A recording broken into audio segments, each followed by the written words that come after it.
चढ़ती कला fast news. नमस्कार, मैं रचना शर्मा चढ़ती कला टाइम टीवी देख रहे सभी दर्शकों का स्वागत करती हूं। आप देख रहे हैं फास्ट न्यूज। प्रधानमंत्री नरेंद्र मोदी आज केरल में कई विकास परियोजनाओं का उद्घाटन और शिलान्यास कर रहे हैं। पीएम मोदी ने आज कोच्चि में देश को पहली वाटर मेट्रो की सौगात दी है। प्रधानमंत्री ने तिरुवनंतपुरम सेंट्रल रेलवे स्टेशन से वंदे भारत एक्सप्रेस को हरी झंडी दिखाकर देश को बड़ा तोहफा दिया है। इसके अलावा प्रधानमंत्री ने तिरुवनंतपुरम में सेंट्रल स्टेडियम में 3200 करोड़ रुपए से अधिक की विकास परियोजनाओं का शिलान्यास कर उसे राष्ट्र को समर्पित किया। इनके अलावा पीएम आज शाम 4 बजे नमो चिकित्सा शिक्षा और अनुसंधान संस्थान का दौरा करेंगे। वे वहां पर भी करोड़ों रुपए की विकास परियोजनाओं की आधारशिला रखेंगे। इसके बाद शाम 6:30 बजे प्रधानमंत्री दमन में देवका सी फ्रंट का उद्घाटन करेंगे। बता दें कि पीएम मोदी सोमवार से ही 2 दिन के दौरे पर केरल पहुंचे हुए हैं। उत्तर प्रदेश के मुख्यमंत्री योगी आदित्यनाथ को जान से मारने की धमकी मिली है। मुख्यमंत्री योगी आदित्यनाथ को जान से मारने की धमकी देने वाले आरोपी ने डायल 112 पर मैसेज भेजकर सीएम योगी को जान से मारने की धमकी दी। इस मामले में पुलिस ने केस दर्ज कर लिया है। यूपी एटीएस सहित सभी एजेंसियों को इसकी सूचना दे दी गई है। वहीं सीएम योगी को धमकी मिलने के बाद जांच एजेंसियां अलर्ट हो गई हैं। माफिया डॉन अतीक अहमद और उसके भाई अशरफ के हत्याकांड की जांच कर रही एसआईटी को दोषियों से पूछताछ के दौरान अहम और बड़ी जानकारियां सामने आई हैं। पूछताछ के दौरान ये बड़ा खुलासा हुआ कि आरोपियों ने इस हत्याकांड को अंजाम देने के लिए देशी और विदेशी दोनों तरह के हथियारों का इस्तेमाल किया था। इन तीनों आरोपियों ने महज 16 सेकंड में अतीक और अशरफ पर 34 गोलियां दाग दी थी, जिनमें से सनी ने 16, लवलेश ने 13 और अरुण मौर्य ने 3 गोलियां चलाई थी। एसआईटी की जांच में हत्याकांड के मुख्य आरोपी सनी सिंह ने बताया कि उसे दिल्ली के गैंगस्टर जितेंद्र गोगी ने एक बड़े काम के लिए हमीरपुर से दिल्ली बुलाया था। उसे जितेंद्र गोगी ने कोर्ट के अंदर एक मर्डर का काम दिया था। इसके लिए उसने सनी और उसके साथी लवलेश तिवारी को 2 जिगाना पिस्टल दी थी। आरोपियों ने पूछताछ में यह भी बताया कि गोगी ने ही उन्हें एक न्यूज चैनल की माइक आईडी और एक कैमरा सौंपा था ताकि किसी को शक ना हो। सनी और लवलेश दिल्ली में गोगी के कहने पर साजिश को अंजाम देते। उससे पहले जितेंद्र गोगी की रोहिणी कोर्ट में गोली मारकर हत्या कर दी गई और फिर ये दोनों आरोपी वहां से वापस यूपी लौट आए। फिलहाल एसआईटी दोबारा इन हत्या आरोपियों से पूछताछ करने के इरादे में है।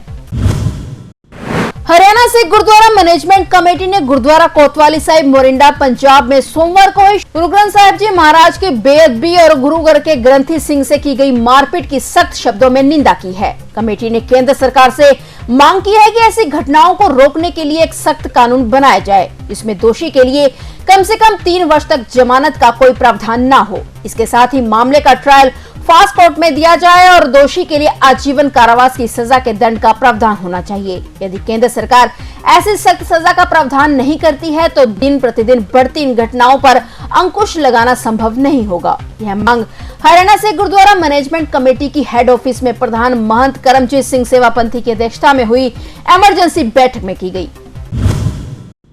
बीते जनवरी महीने में भारतीय कुश्ती जगत में उस समय उथल-पुथल मच गई जब अंतर्राष्ट्रीय स्तर के कई पहलवान भारतीय कुश्ती महासंघ के अध्यक्ष ब्रिजभूषण शरण सिंह के खिलाफ यौन उत्पीड़न का आरोप लगाते हुए दिल्ली के जंतर मंतर पर धरने पर बैठ गए थे।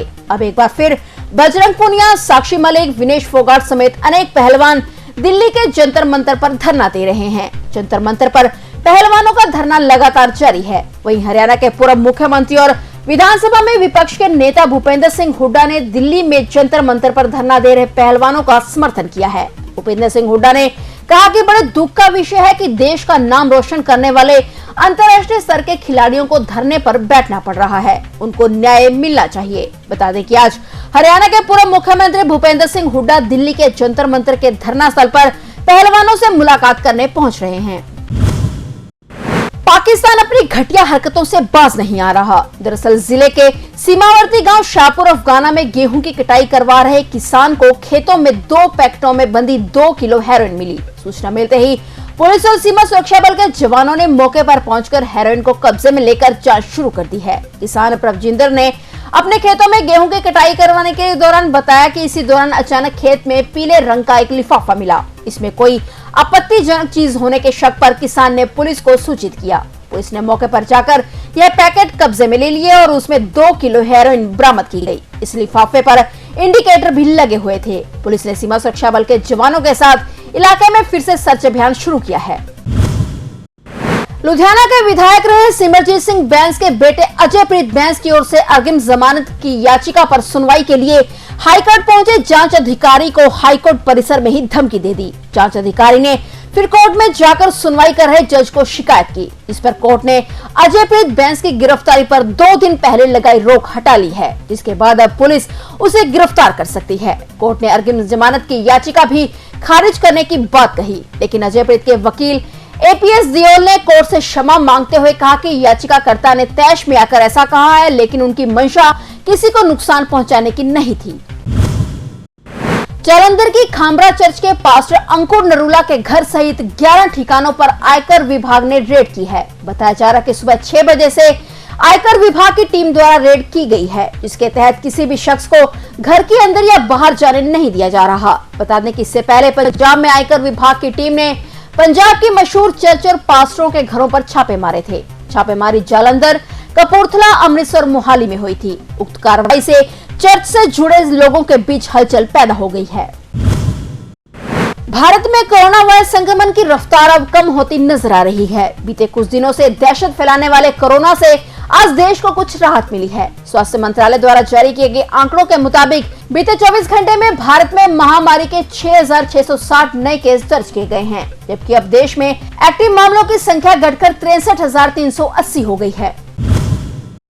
केदारनाथ धाम के कपाट मंगलवार सुबह तीर्थयात्रियों के लिए खोल दिए गए हैं। देश के सबसे पवित्र तीर्थस्थलों में से एक के खुलने से पहले भगवान शिव के धाम को 20 क्विंटल फूलों से सजाया गया था। हालांकि तीर्थयात्रा मार्ग पर भारी बर्फबारी और मौसम विभाग द्वारा खराब मौसम की चेतावनी के मद्देनजर उत्तराखंड सरकार ने केदारनाथ धाम यात्रा के लिए तीर्थयात्रियों से पंजीकरण आवेदन स्वीकार करना बंद कर दिया है। भारत मौसम विज्ञान विभाग ने केदारनाथ धाम मार्ग पर भारी बर्फबारी का अलर्ट जारी किया है। केदारनाथ में भारी बर्फबारी ने प्रशासन की मुश्किलें खड़ी कर दी हैं। केदारनाथ पैदल मार्ग और धाम पर 3 से 4 फीट की बर्फबारी और मौसम विभाग की चेतावनी को देखते हुए केदारनाथ यात्रा के लिए तीर्थयात्रियों का पंजीकरण रोक दिया गया है। इस बीच तीर्थयात्रियों का पहला जत्था शनिवार को 4 धाम यात्रा के लिए हरिद्वार से रवाना हुआ। यात्रा की शुरुआत अक्षय तृतीया के शुभ अवसर पर यमुनोत्री धाम से की गई। फिलहाल फास्ट न्यूज में इतना ही, और नए समाचारों के साथ फिर से हाजिर होंगे। तब तक के लिए देखते रहिए चढ़ती कला टाइम टीवी। चढ़ती कला फास्ट न्यूज।